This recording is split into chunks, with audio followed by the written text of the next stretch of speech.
Jean-Paul Sartre nasceu em Paris em 1905 e morreu em 1980, sendo um dos filósofos mais influentes do século XX, não apenas pelo desenvolvimento do existencialismo, mas também pelo impacto cultural e político de suas ideias. Sua vida foi marcada por uma dedicação intensa à escrita, à filosofia e ao engajamento social. Estudou na prestigiosa École Normale Supérieure, onde se formou em filosofia, estabelecendo um contato duradouro com Simone de Beauvoir, sua companheira intelectual e de vida, com quem manteve uma relação aberta e marcada pela troca de ideias. Durante a Segunda Guerra Mundial, foi mobilizado como soldado, capturado pelos alemães e depois de libertado, engajou-se na resistência francesa contra a ocupação nazista. Essa experiência de guerra, aprisionamento e enfrentamento da violência histórica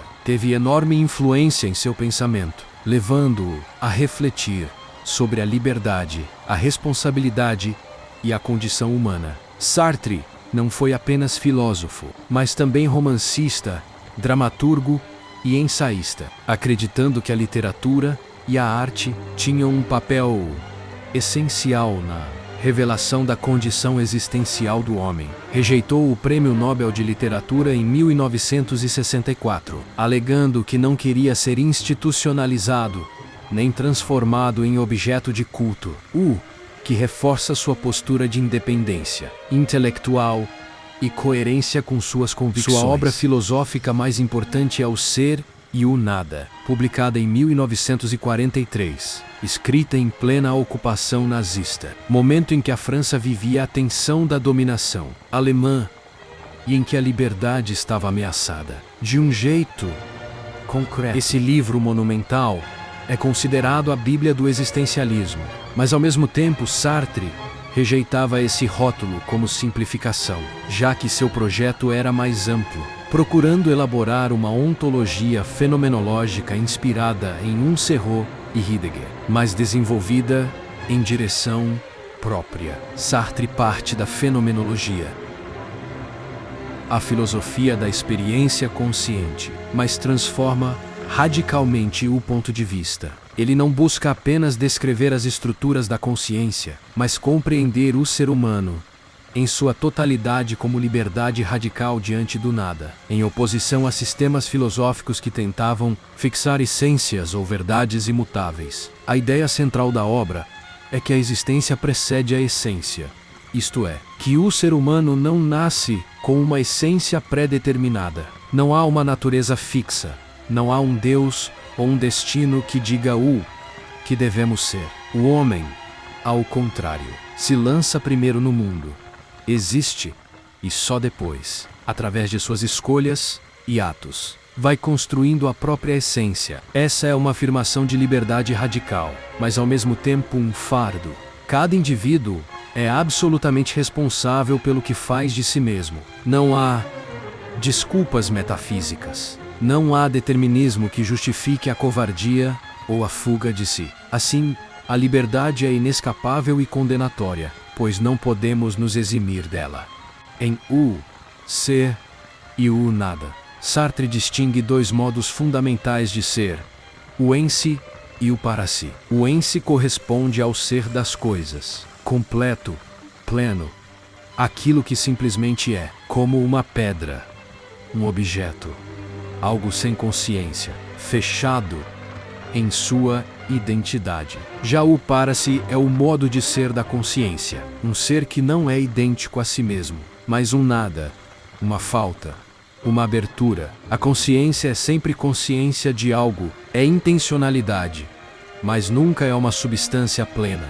É um movimento, um vir a ser, uma busca incessante. Por isso, o homem é caracterizado como um ser em constante projeto, que nunca coincide consigo mesmo. O nada é constitutivo da consciência, pois é através da capacidade de negar, de colocar o não ser, que o homem pode escolher e projeta-se. Esse nada abre a possibilidade da liberdade, mas também do vazio e da angústia. A angústia, para Sartre, não é mero medo de algo concreto, mas a experiência da própria liberdade, a percepção de que não há nada que determine nossa ação além daquilo que escolhemos. E por isso somos inteiramente responsáveis por nossas escolhas. É a experiência de estar diante do abismo da possibilidade. Outro conceito fundamental em o ser e o nada é o de má fé, que se refere à atitude do homem que tenta fugir de sua liberdade, que procura disfarçar de si mesmo a verdade de que é responsável por seu ser. A má fé é uma forma de auto-engano, uma mentira contada a si mesmo para escapar da angústia da liberdade. Sartre exemplifica isso com o garçom de café que desempenha seu papel de forma tão automática e rígida que se identifica totalmente com a função, esquecendo-se de que não é apenas um garçom, mas um ser livre que escolheu estar ali. Ou com a mulher que finge não perceber os avanços de um pretendente para não assumir a responsabilidade de escolher entre corresponder ou recusar. A má-fé, portanto, é a tentativa de se reduzir a um em si, a uma coisa, para fugir do peso do para-si. Mas essa fuga é sempre frustrada, porque o homem nunca deixa de ser livre. A relação com o outro também é um ponto decisivo da obra. Sartre mostra que o outro não é simplesmente um objeto entre objetos, mas um sujeito que me olha,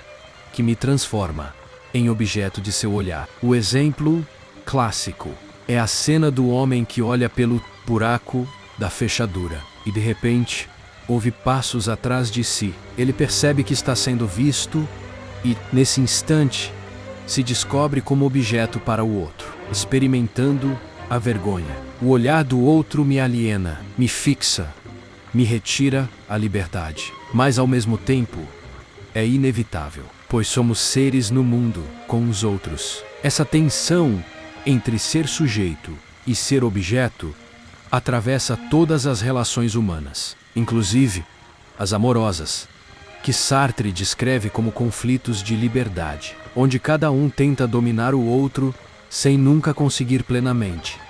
Em última instância, o ser e o nada é uma reflexão sobre a condição humana sem ilusões, sem consolos transcendentes, sem garantias metafísicas. O homem é liberdade absoluta e, ao mesmo tempo, condenado a carregar sozinho a responsabilidade por sua vida. O nada, longe de ser mera ausência, é aquilo que possibilita a existência do homem como projeto, como futuro, como escolha. Sartre não escreve essa obra como um exercício abstrato, mas como um chamado à autenticidade, à assunção plena da liberdade. Mesmo diante do absurdo da existência, sua filosofia é, portanto, não apenas uma descrição do ser, mas também um apelo ético e político, pois assumir a liberdade implica agir no mundo, engajar-se, transformar a realidade. As implicações éticas e políticas de o ser e o nada são vastas. E embora o próprio Sartre não tenha sistematizado uma moral completa dentro dessa obra, os fundamentos de sua ética existencialista já estão ali colocados. Se o homem é livre, e se sua liberdade não é apenas individual, mas se manifesta sempre em um mundo compartilhado com outros, então não há como fugir da dimensão ética. Cada escolha, segundo Sartre, não se restringe ao sujeito isolado, mas projeta uma imagem de humanidade. Ao escolher para si, o homem escolhe ao mesmo tempo o que ele considera que deve ser o ser humano em geral. Por isso, a responsabilidade existencial não é apenas pessoal, mas universal. Essa ideia é desenvolvida depois em textos como O Existencialismo é um Humanismo, em que Sartre afirma que, ao escolher, o homem cria uma norma, um exemplo, um modelo que vale para todos, mesmo que não o queira. Essa é a base da moral existencialista. Não existem mandamentos transcendentes, nem valores dados de fora, mas a obrigação de cada sujeito de assumir a liberdade e agir como se suas escolhas fossem legislar para toda a humanidade. Essa liberdade que parece pesada é também a fonte da dignidade humana. Political Man. Essa concepção conduz Sartre a rejeitar qualquer forma de determinismo histórico que anule a liberdade, mas ao mesmo tempo, a reconhecer que a liberdade nunca existe em abstrato. No mundo concreto, os homens se encontram em situações determinadas.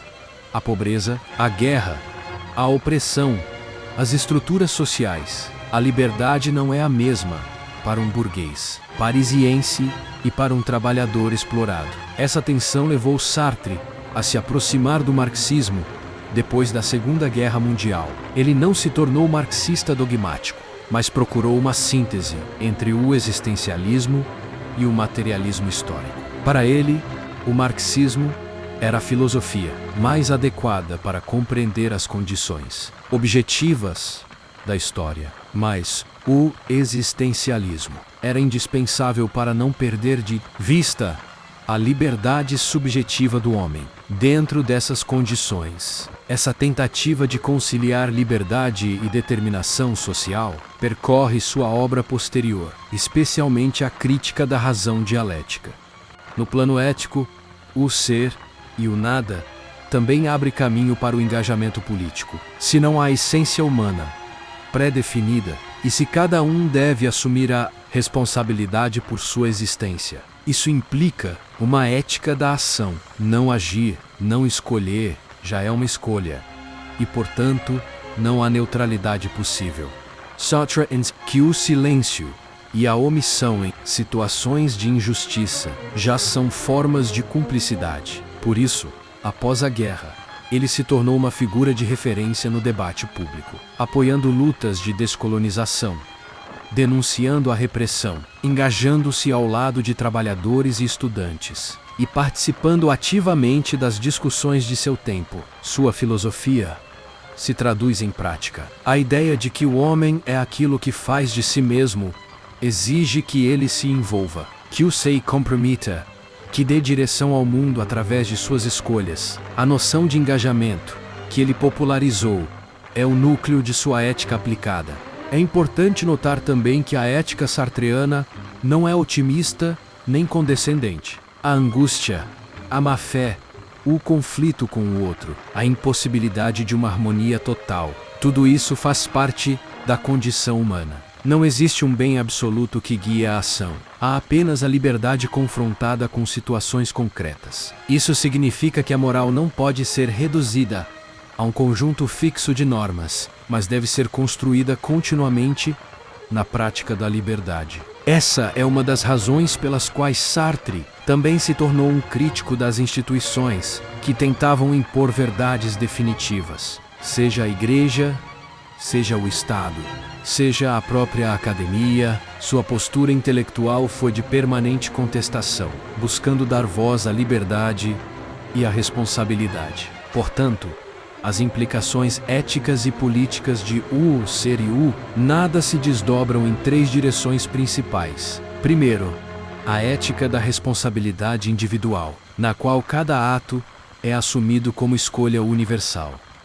A consciência da situação histórica e social em que essa liberdade se exerce, o que leva ao engajamento político e à crítica das estruturas de dominação. Terceiro, a recusa de qualquer sistema fechado, seja moral ou político, que pretenda oferecer respostas definitivas. A filosofia de Sartre é, nesse sentido, uma filosofia da ação, da criação contínua de sentido em um mundo sem garantias. A noção de liberdade radical, em Sartre, está diretamente ligada ao conceito de autenticidade. Ser autêntico, em sua perspectiva, não significa seguir uma verdade interior ou obedecer a mandamentos externos, mas reconhecer plenamente que não há essência prévia que determine o que devemos ser. A autenticidade é a atitude de assumir a própria liberdade sem se esconder atrás de desculpas, sem cair na má-fé. Viver autenticamente é aceitar a angústia da liberdade e construir a si mesmo por meio de escolhas conscientes, sabendo que não há garantias e que cada decisão projeta uma imagem de humanidade. Essa autenticidade leva à construção de uma moral sem fundamentos transcendentais. Sartre rejeita tanto a moral religiosa quanto qualquer moral absoluta imposta de fora. porque ambas negariam a liberdade do sujeito. No lugar disso, a moral surge da própria ação, da responsabilidade radical de cada indivíduo, que ao escolher, cria valores. Assim, a ética sartreana não se apoia em um bem eterno, mas na exigência de viver sem ilusões, assumindo a liberdade e reconhecendo que somos os únicos responsáveis por dar sentido à nossa existência e ao mundo que habitamos.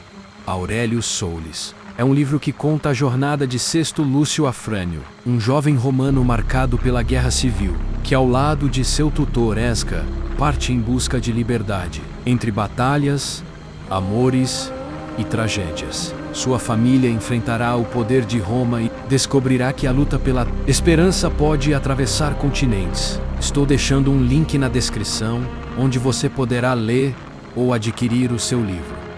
Se você gostou desse conteúdo, não esquece de deixar o like, compartilhar com os amigos e se inscrever no canal. Isso ajuda muito a continuar trazendo mais vídeos como este. Ativa também o sininho para receber as notificações e não perder nenhuma novidade.